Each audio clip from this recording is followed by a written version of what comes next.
नमस्कार.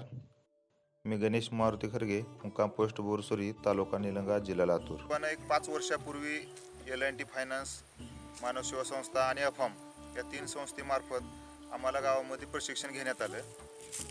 3-4 वर्ष प्रशिक्षण चालू झालं. त्या प्रशिक्षणामध्ये आम्हाला निविष्ठा कशा बनवायच्या, डिकम्पोजर, गोकृपामृत, पुन्हा जीवामृत, घनजीवामृत, पुन्हा काही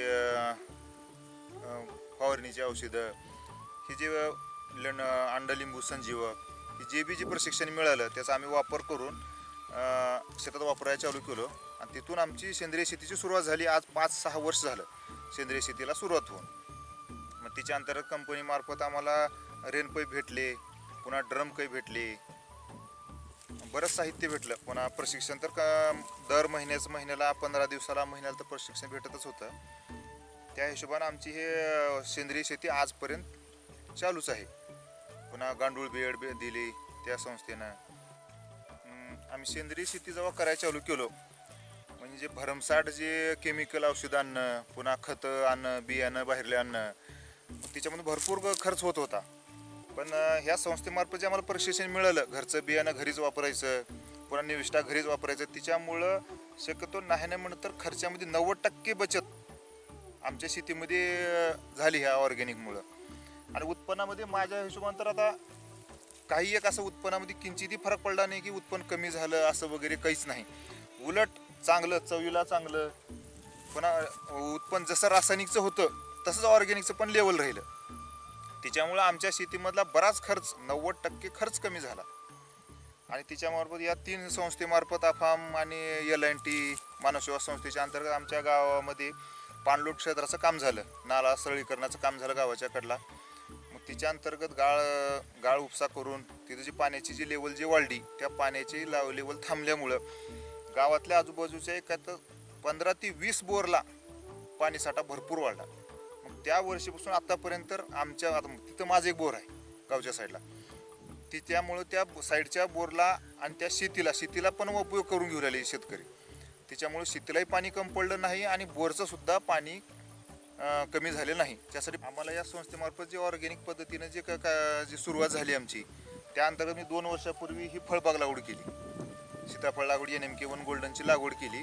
मग तिच्यामध्ये आत्तापर्यंत या पिकाला काही एक खरेदीचं नाही, घरच्या घरीच तयार करून जीवामृत, पुन्हा डिकम्पोजर, गोकृपामृत, हे घनजीवामृत, हेच सगळ्या निविष्ठा टाकूनच हे 2 वर्षामध्ये एवढी वाढ, मला वाटतं की रासायनिकनं सुद्धा एवढी वाढ व्हायची नाही तेवढी वाढ ह्या पिकाची झाली.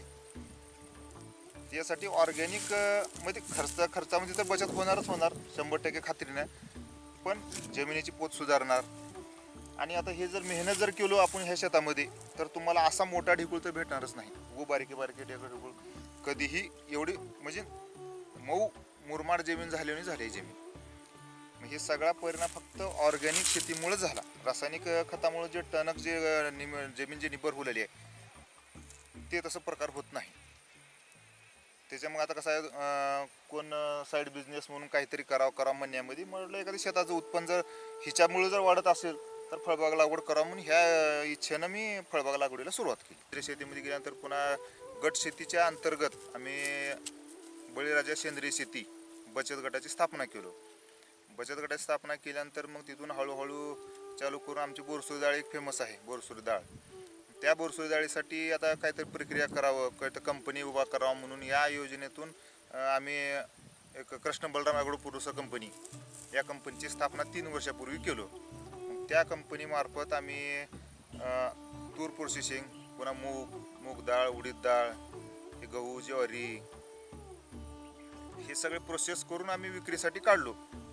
पण ह्याच्यामध्ये कसं आहे, आम्ही सगळे शेतकरी, आता मला वाटतं की एवढ्या कंपन्यांमध्ये अशी एक आमची कंपनी आहे की फक्त शेतकऱ्याची कंपनी आहे. म्हणजे सगळे शेतकरीच, गरीब शेतकरी एकत्र येऊनच ही कंपनी काढलेली आहे. पण आम्हाला फायनान्शियल अडचण भरपूर आहेत, कारण प्रक्रिया उद्योग उभारण्यासाठी पुरेसा पैसा नाही.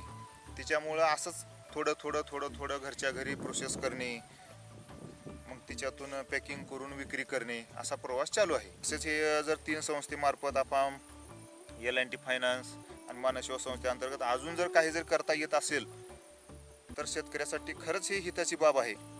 आणि हा प्रकल्प जो आहे ते खूप चांगल्या पद्धतीचा आहे. तर शेतकऱ्याचं जीवनमान सुधारतंय, खर्च कमी होतोय आणि पुन्हा या पाणलोट क्षेत्रामुळं बरंच काही विहिरीवाला पाण्याला जर जाण्याचं हे झालं तर ते पाण्याची टंचाई सुद्धा भासत नाही. खरंच मनापासून मी या 3 संस्थेचं L&T फायनान्स, पुन्हा अफाम कंपनी आणि मानव सेवा या संस्थेचं, तिन्ही संस्थेचं मी खूप खूप मनापासून आभार मानतो. धन्यवाद.